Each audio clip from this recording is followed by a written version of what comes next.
누가복음 23장 누가복음 23장 26절부터 38절까지 교독하겠습니다. 26절 제가 먼저 읽습니다. 저희가 예수를 끌고 갈 때에 시몬이라는 구레네 사람이 시골에서 오는 것을 잡아 그에게 십자가를 지워 예수를 쫓게 하더라. 또 백성과 그를 위하여 말씀을 지으며 예수께서 돌이켜 그들을 향하여 가라사대 예루살렘의 딸들아 나를 위하여 울지 말고 너희와 너희 자녀를 위하여 울라.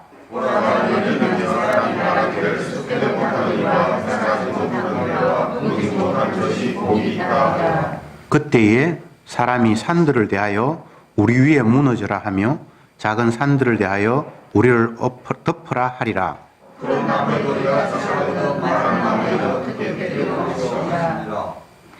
또 다른 두 행악자도 사형을 받게 되어 예수와 함께 끌려가니라.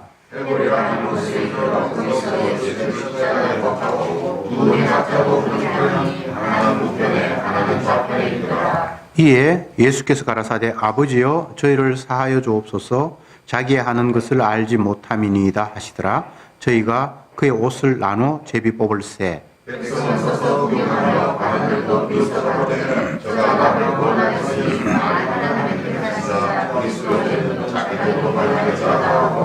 군병들도 희롱하면서 나와 신포도주를 주며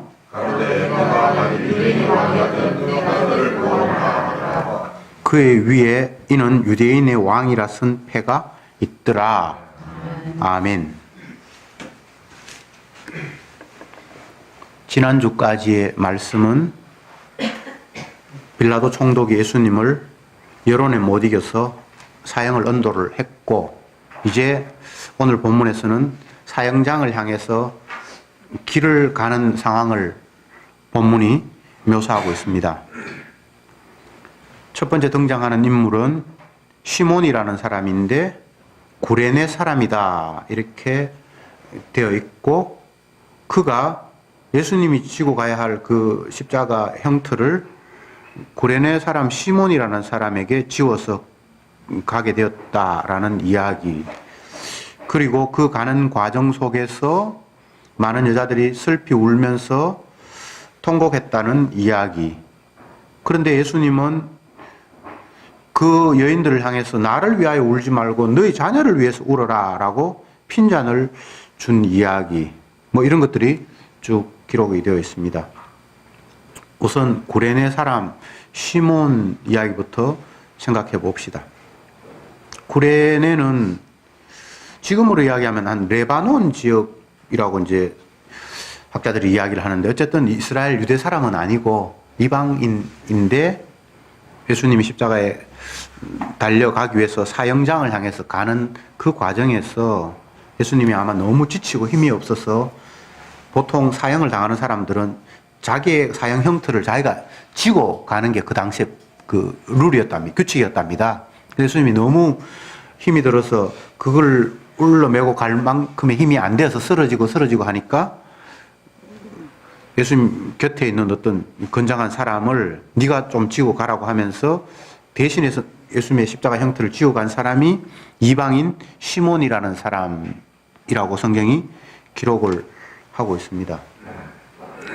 그런 사람이 있고, 또 한편으로는 많은 여인들이 예수님의 그 처참한 모습을 보면서 눈물을 흘리고 슬퍼하고 있는데, 예수님께서 그 여인들에게 고맙다, 나를 위해서 눈물을 흘려주니까 라고 말씀하신 것이 아니라, 야, 이 어리석은 사람들아, 지금 내 모습 초라하다고 너희들이 안 됐다고 울고 있냐?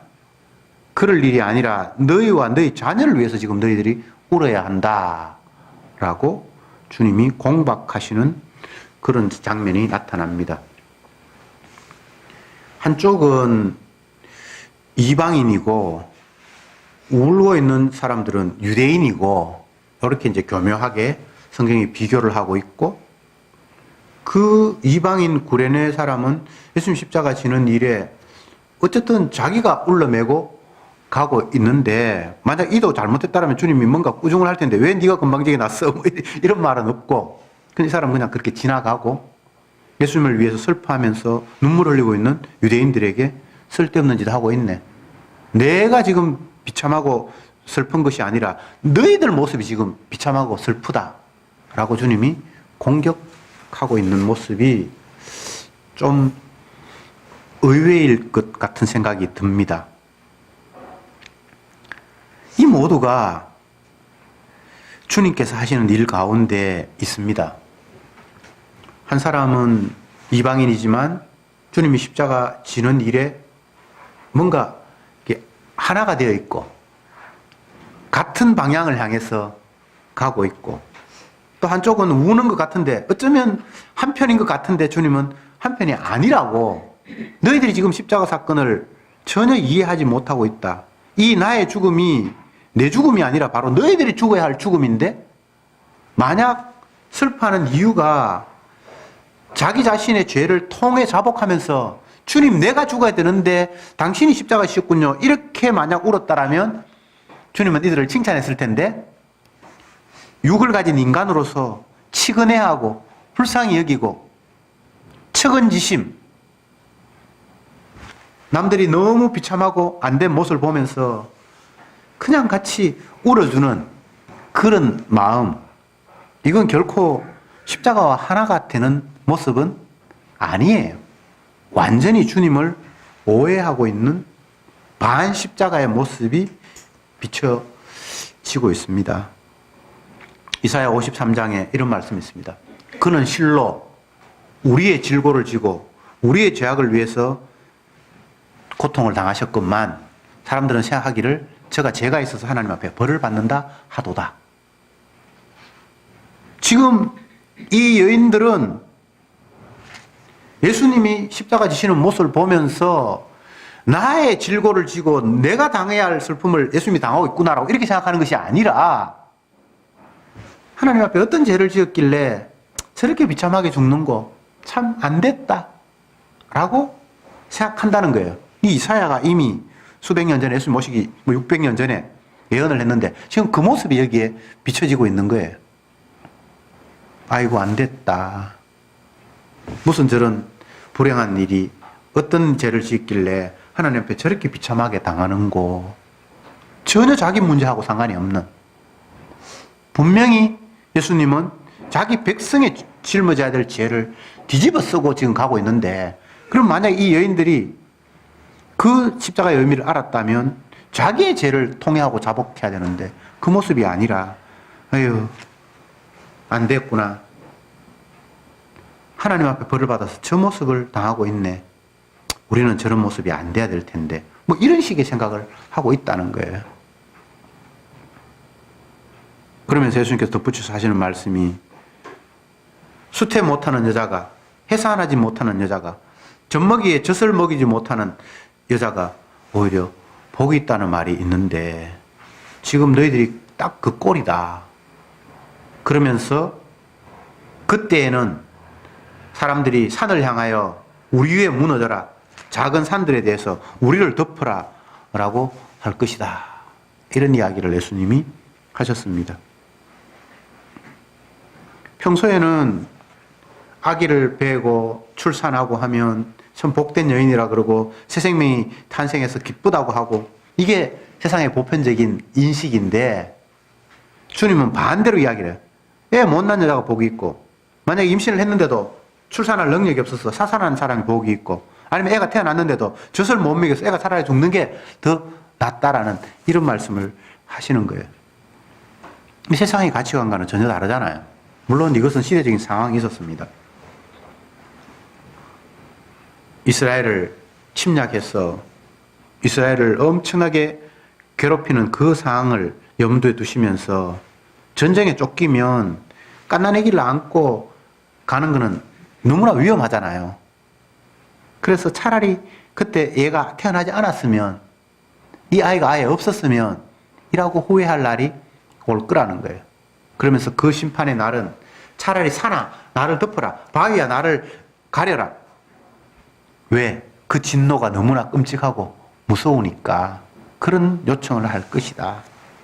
이런 본문들은 호세아에서 나타나 있고 또 요한계시록에도 나타나 있고 여러 군데에서 사용을 하고 있습니다. 지금 그들은 장차 올 하나님의 심판이 어떤 것인가에 대해서 또 예수님이 심판받으심이 어떤 의미가 있는가에 대해서 전혀 감을 잡지를 못하고 있는 거예요. 그는 우리의 질고를 지금 당하고 있는데 내 죄를 대신해서 돌아가시는 그런 장면인데 이 사람들은 자기 죄와 예수님의 십자가 지심을 전혀 연결짓지 못하고 있는 거예요. 그리고 예수님이 불쌍하다는 거예요. 예수님이 안 됐다는 거예요. 이제 겨우 30살 조금 넘은 젊은이가 생을 다한다는 것이 너무나 안타깝다는 거예요. 우리도 자녀를 키우는 사람 입장에서 저 생명 안 됐다. 과연 이게 십자가를 제대로 이해하는 모습입니까? 또 예수님께서 십자가를 향해서 지기 위해서 골고다 언덕으로 가고 있는데 많은 군중들이 예수님을 조롱합니다.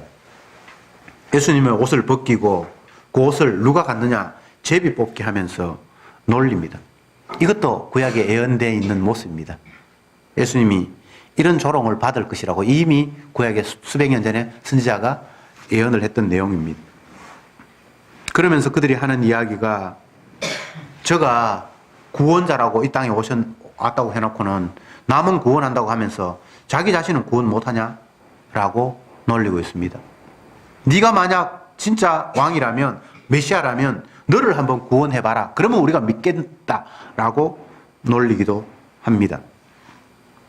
그리고 예수님이 십자가에 못 박히는 그 위에 죄목이 기록되어 있는데 유대인의 왕이라고 썼다라고 기록이 되어 있습니다.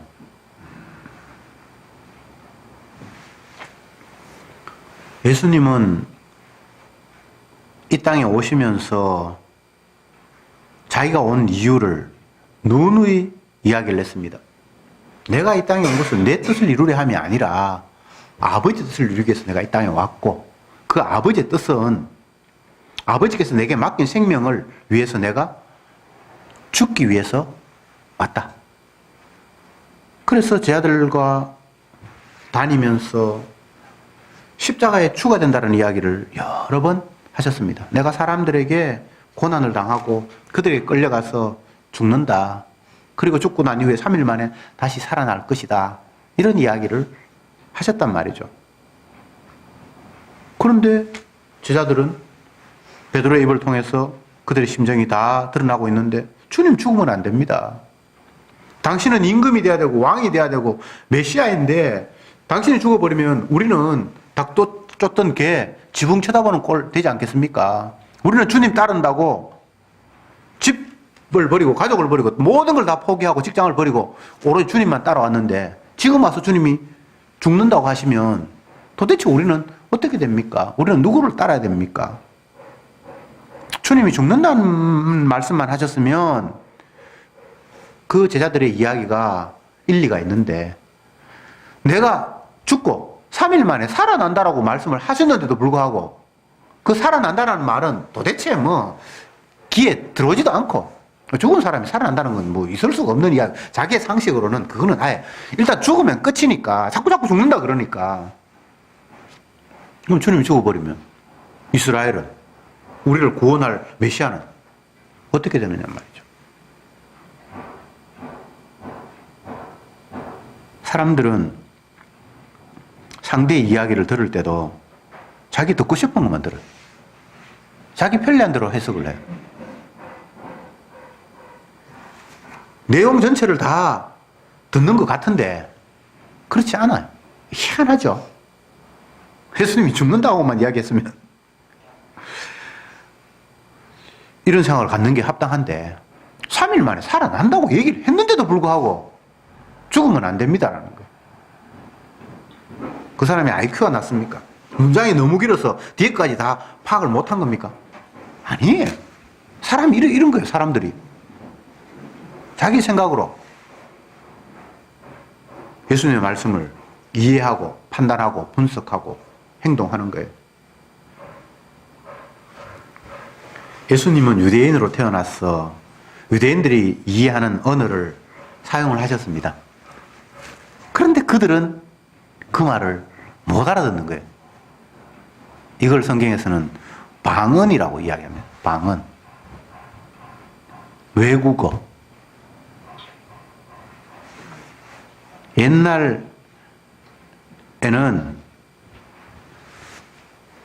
지금의 의미에서의 방언이라는 것은 한 나라에 살아도 지역이 조금 달라서 약간 사투리를 쓰고 이런 걸 이제 방언이라고 하는데 옛날에는 그런 것이 아니라 지역이 이렇게 많이 흩어져 있어서 교통이 발달하지 않아서 다른 지역의 언어는 완전히 외국어예요. 못 알아듣는 거예요. 예수님께서 방언이라고 이야기하신 이유는 똑같은 말을 하는데 너희들이 외국어처럼 이해를 못 한다는 거예요.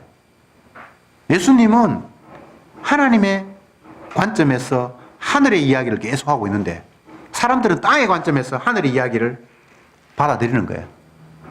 그러니까 이게 소통 자체가 안 되는 거예요.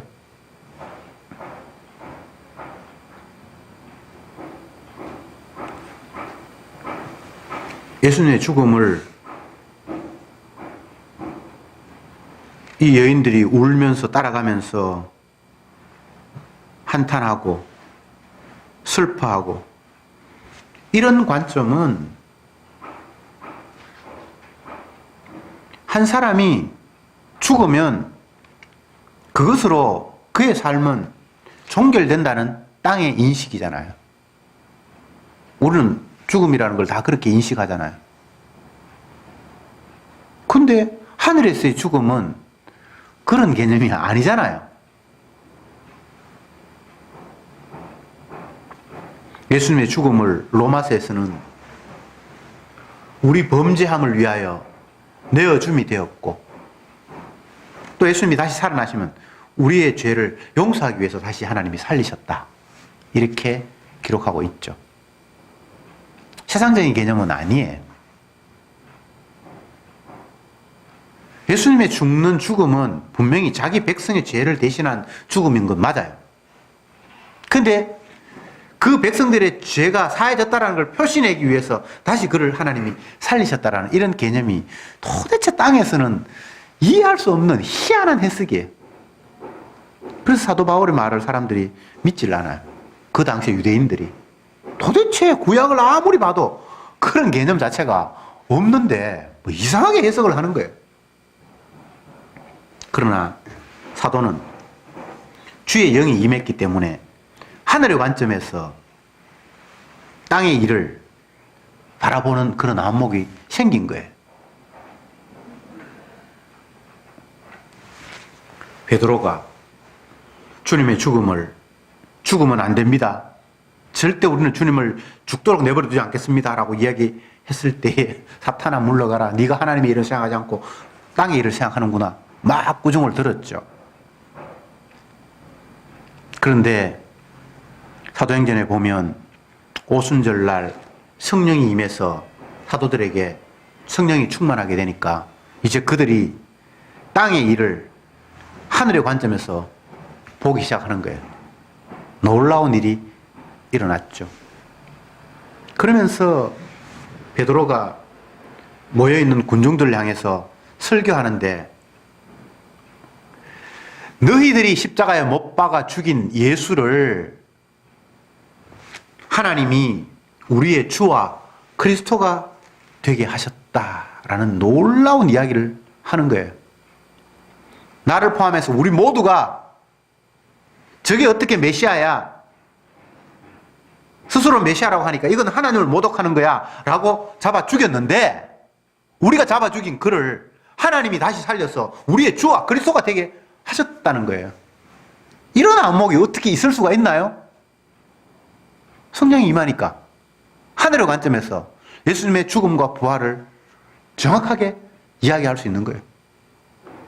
그러니까 사람들이 자기가 메시아를 죽였다 그러니까 우리가 그러면 어떡하냐? 하나님을 우리가 죽였으니까 이 죄를 어떡하냐라고 통곡을 할 때에 너희가 예수의 이름으로 회개해라. 그렇게 베드로가 설교하는 장면이 사도행전 앞부분에 나타납니다. 꿈에도 생각하지 못했죠. 자기들이 메시아를 죽였다라는 사실은. 그런데 그 당시에 사람들이 예수님을 십자가에 못 박아 죽였는데 그 상황이 확대가 되면 모든 인류가 그 자리에서 같이 예수님을 죽인 거에 돼요. 예수는 우리 범죄함을 위하여 내어줌이 되었고 우리 죄 때문에 내어줬다는 거예요. 사도 바울은 예수 십자가 못 박히실 그 당시에는 그 현장이 없었어요. 근데 나중에 성령으로 깨닫고 보니까 내가 예수님을 십자가에 못 박아 죽였다는 거예요. 이사야의 고백처럼 그가 찔림은 우리의 허물을 인하며 그가 상함은 우리의 죄악 때문이다. 이사야는 예수님이 오시기도 전에 자기보다 훨씬 더 후손으로 오실 그 하나님의 아들이 내 죄를 위해서 돌아가실 분이라고 설교하고 있는 거예요. 이게 땅의 관점에서는 있을 수 없는 일이에요. 주님께서 그에게 깨닫게 해주셨으니까 그런 고백을 하는 거예요. 그가 찔리면 우리의 허물을 인하며 예수님이 죽었는데 내 죄 때문에 죽었다는 거예요. 이건 논리로 상식으로 받아들일 수 있는 상황이 전혀 아닙니다. 복음을 전하면서 우리는 나와 같은 언어를 쓰고 있는 나와 유사한 생각을 가지고 있는 상대에게 설득시키려고 하잖아요. 안 되는 거예요. 복음은 선포지 설명이거나 설득이 아니에요. 예수님이 유대인들 자기 자신이 메시아라고 이해시키고 설득시키려고 노력하지 않았어요. 능력이 부족한 분도 아니에요. 그런데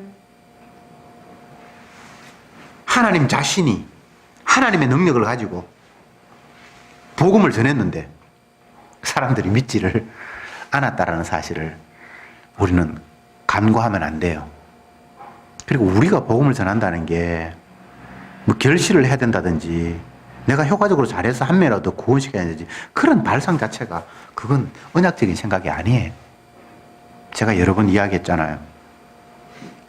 복음 선포는 택한 백성이 있는지 없는지를 마치 금속 탐지기가 쇠붙이 찾듯이 그냥 이기 하면서 다니는 거예요. 금속 탐지기가 모든 것들을 다 색출하고 우리 편으로 만드는 게 아니에요. 사람들은 자꾸 내가 뭔가 노력하고 땀을 흘리면 그에 대한 반대급부로 결과가 열매가 맺히기를 원하는 이런 이상한 습성을 가지고 있어요. 내가 수고하면 내가 열심히 복음 전하면 한 명이라도 구원 얻으면 좋겠다라는 그런 결실 위주. 그게 우리의 사고방식이잖아요. 헛된 일을 내가 노력하면 화가 나잖아요. 열심히 뭔가를 했는데 아무것도 돌아오는 게 없으면 힘 빠지잖아요. 복음을 그런 식으로 인식하고 있는 거예요. 복음 전도를 그런 게 아닌데 계속해서 하늘의 일을 땅의 논리로 자꾸 접근을 하는 거예요. 그러니까 답이 없죠.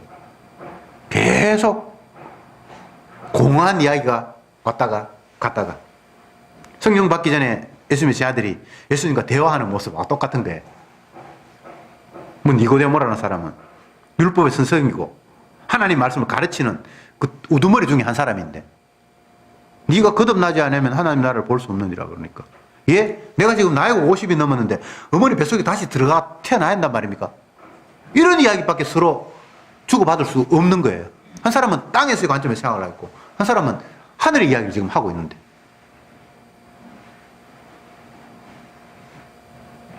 예수님의 죽음이 가장 극악한 십자가 사형 당하는 이 죽음이 땅의 관점에서는 제일 잔인하게 죽이는 형벌이고 죄인 중에 제일 무거운 죄수를 십자가에 죽이는 죽음이에요. 그러니까 그들은 유대인들은 예수님은 그런 죽음으로 죽어야 마땅하다고 생각하는 거예요. 왜? 메시아를 기다리고 있는 그들에게 내가 메시아다라고 거짓말을 하면서 온 백성들을 다 선동하고 사회를 혼란시키고 하나님을 모독했기 때문에 유대인들 입장에서는 이보다 더 완악한 죄가 없는 거예요. 이게 인간이 자기의 경험상 자기가 목격하고 자기가 들었던 자기가 만났던 예수님의 모든 삶을 통틀어서 최종적인 결론이 하나님의 아들도 아니면서 하나님의 아들이라고 거짓말을 시켰고 모독했다라는 그 시각, 그게 예수님을 보면서 그들이 내린 총평이에요. 누구도 예외가 없어요. 왜? 땅의 관점으로 하늘의 사람을 이해하려고 했기 때문에. 누구도 예외는 없습니다. 그런데 이것이 아버지와 아들의 작품이에요. 모든 사람들이 예수님을 알아보지 못하게 해놓은 상태예요. 죄 아래 갇혀 있어요. 어둠 속에 놓여 있어요. 이걸 이야기하기 위해서 주님은 이런 구도를 형성을 하신 거예요. 이게 사람 탓할 문제가 아니에요. 유대인들 탓할 문제가 아니고 빌라도 총독 왜 그 여론을 그냥 따르냐.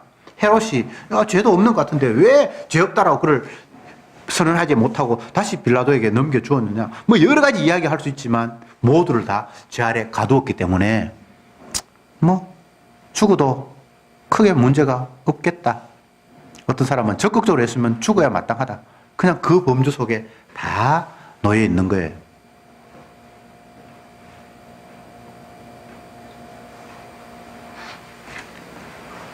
인간의 논리 속에 제일 합당하고 누구도 그 말에 반박할 수 없는 이야기를 십자가 죽기 위해서 끌려가는 예수님께 했잖아요. 네가 만약 진짜 메시아라면 너 스스로 구원 한번 시켜봐라. 그러면 우리가 너 말 믿어줄게. 이거 정말 논리적으로 맞는 이야기잖아요. 구원자가 자기도 구원 못하면서 남 구원한다는 거 그거는 말이 안 되잖아요. 예수님이 스스로 구원자라고 했으니까 하나님의 아들이라고 했고 내가 구원하기 위해서 왔다 그랬으니까 먼저 남 구원하기 전에 네 먼저 이 십자가에서 구원받고 그러면 진짜 이 사람이 구원자 맞네라고 우리 받아줄게. 이 말보다 더 논리적으로 이성적으로 합당한 이야기 있습니까? 땅의 논리 가운데서 있으면 한번 이야기해 보세요. 이거 진짜 합당한 이야기예요. 선악과를 따먹은 인간들은 이보다 더 논리적으로 완벽한 말이 없어요. 사람들은 멍청하지 않아요. 나름대로 다 똑똑해요. 자기 나름대로 판단력이 있고 하는 행동 보고 말 들어보고 하면 참인지 거짓인지 가릴 수 있다고 자기들은 장담했던 거예요. 우리가 그 정도 분별력이 없을까 봐. 우리가 바보인 줄 알아? 그러니까 이들이 자기 나름대로 예수님을 향해서 이런저런 이야기를 하는 거잖아요. 근데 여러분, 인간의 지혜가 하나님을 알 수가 없어요. 이걸 여러분들 놓치면 안 돼요. 뭐 나는 공부도 했고 어릴 때부터 뭐 똑똑하다는 소리도 들었고 그거하고 상관없어요. 유대인들 바보입니까? 이들이 멍청이에요? 아니에요. 그냥 우리가 똑같은 사람들이에요. 그리고 그들은 나름대로 하나님을 사모하고 메시아를 기다렸고 우리보다 훨씬 더 구약의 성경에 능통한 사람이에요. 이사야의 말을 믿었고요. 에레미야의 예언을 받아들였고요. 물론 자기식으로 받아들였죠. 자기식으로 믿었죠. 오늘날 수많은 기독교인들이 예수 믿는다고 하면서 나는 하나님 믿는다고 하면서 자기식으로 다 믿었죠. 그런데 그 믿음 가지고 십자가를 이해하고 예수님의 행적을 언약적인 관점으로 볼 수 있는가? 그건 안 되는 거예요. 그 안 되는 범주 속에 저와 여러분을 집어넣읍시다. 그 남 이야기 아니고 이게 모든 인류의 이야기라고 주님이 말씀하고 있는 거예요. 예수를 믿어요. 말이 되는 소리를 하세요. 예수님을 어떻게 믿어요? 예수님은 못 믿어요. 하나님의 말씀을 믿어요. 못 믿어요. 믿음은 그분이 선물로 주시는 거지 내가 소유하고 있는 게 아니에요. 인간의 의식 구조는 뭔가를 하나 받으면 그것이 자기 것이고 자기 주머니 안에 넣을 수 있는 거로 자꾸 생각을 하는데 하나님의 선물은 그런 것도 아니에요. 주실 때뿐이에요. 그게 주셔서 내 소유가 될 수 있는 그런 게 아니에요. 내가 그분의 소유가 되지 그분을 내 소유로 만들 수 있는 그런 것도 아니에요. 주님의 말씀에 의하면 우리가 말씀의 도구예요.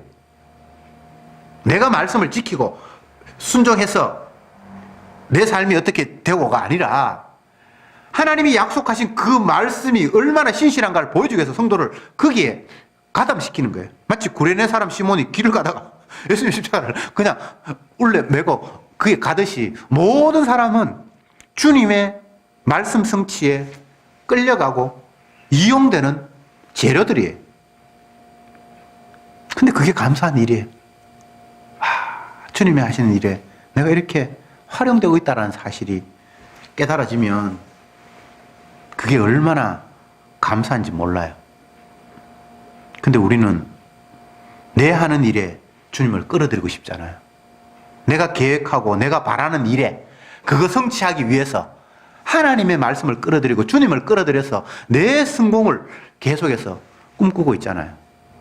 그게 마귀의 전략이에요.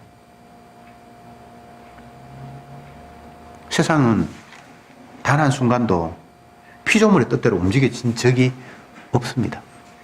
창조주의 뜻대로 모든 게 진행이 되고 지금도 마찬가지고 앞으로도 마찬가지고 영원히 주님의 뜻대로만 되는 거예요.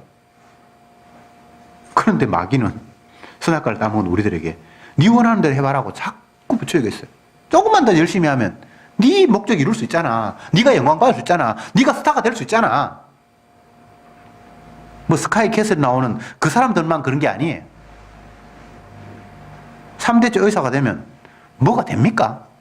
그런데 이 세상에서는 그게 멋있어 보이는 거예요. 돈도 많이 벌고 사람들이 존경받고 뭐 그러고 싶은 거예요. 그냥. 그래서 그 목적을 향해서 내가 영광 받겠다라는 그 목적을 향해서 모든 것들 다 희생시켜버리는 거예요. 그 하나 완벽한 목적을 향해서 나머지 다를 파괴시켜버리는 거예요. 그게 마귀의 전략인 줄 꿈에도 생각을 못했죠. 피조물이 원하는 세상이 아닙니다. 내가 나를 만들지도 않았는데 내가 원하는 세상을 꿈꾼다는 그 자체가 말이 안 되는 거예요. 세상을 지으신 분이 자기 목적을 위해서 모든 것들을 펼쳐 가시는 거예요. 그러면 피조물은 그분의 영광을 위해서 재료로 사용이 되는 거예요. 그게 얼마나 놀라운 은혜인지 끌려가면서 깨닫는 거예요. 주님의 영광을 위해서 이렇게 활용하시는구나. 앞전에 사무엘상 말씀을 살폈잖아요. 사무엘이 베들레헴에 가서 이새의 아들에게 기름을 부어 왕을 세우는 그 일이 장차 오실 메시아를 미리 보여주는 일이고 얼마나 귀한 일에 지금 활용당하고 있습니까? 세상은 오로지 주님의 자기 영광 돋보이는 그런 식으로만 펼쳐질 뿐입니다. 근데 우리는 그런 게 보이질 않고 누구는 좋겠다. 어떻게 바뀌니까 저 사람 행운 맞았네. 계속 땅의 관점으로 사람의 관점으로 좋겠다. 슬프다. 오늘 본문에 나타난 예루살렘의 수많은 여인들이 예수님을 보면서 눈물을 흘린 것처럼 근데 그런 관점 외에는 다른 관점이 없는 거예요. 놀리는 사람들, 예수님의 옷을 제비 뽑고 또 네가 구원자라면서 너 스스로 먼저 한번 구원해봐라. 그러면 우리가 믿어줄게. 이런 조롱들 다 자기 관점으로 자기가 중심이 되어서 모든 것들을 바라보는 참으로 어리석은 시각이죠. 근데 주님이 어리석게 만들어 놨으니까 당연해요. 너희가 못 박아 죽인 예수, 너희가 쓸데없다고 건축자가 버린 돌, 필요하면 사람들은 안 버려요. 필요한 것도 필요 없는 것도 혹시 나중에 필요할까 싶어서 재놓고 쌓아놓는 게 우리들의 삶의 습관이잖아요. 근데 주님이 자기 아들을 이 땅에 보내셔놓고 수많은 피조물들이 도대체 쓸모가 없다고 판단을 해서 예수님을 십자가에 못 박아 죽여버린 쓰레기야. 이건 의미 없어. 이건 이 땅에 존재하는 그 자체가 불경스러워 라고 가장 잔인한 방법으로 예수님을 죽이게 만들고, 그 죽은 아들을 하나님이 다시 살려서 너희들이 내 아들 죽였지, 이가 너희들을 구원할 메시아야 라고 만들어버렸단 말이죠. 이 주님의 일하심, 이걸 우리가 깊이 생각해 봐야 돼요. 이 주님의 일하심 앞에 모두는 내가 예수님을 몰라보고 쓸데없다고 생각하고, 나는 건축자인데 예수님을 보니까 도대체 이 건물에 지을 때 어디에도 쓸모가 없는 돌이에요. 그래서 버렸다는 거예요. 저와 여러분들이 이 모습이에요. 세상 사는데 예수님이, 하나님의 말씀이 전혀 도움이 안 돼요. 돈 버는데도 도움이 안 되고, 이 땅에 영광 받는데도 도움이 안 되고, 내 몸 좀 편한데도 도움이 안 되는 말씀만 계속해서 하신 거예요. 예수님의 말씀은. 성경 여러분은 아무리 찾아보세요. 여기서 이 세상 사는데 도움이 되는 말이 있는가? 그런데 뭐 어떤 사람은 도움이 되는 말이 있대요. 감옥에 갇혔을 때 욥기를 읽으면 위로가 되고, 그러니까 지식으로 읽는 거예요. 지방식으로. 매일 성경 구절 한 구절 저한테 보내주는 친구가 있어요.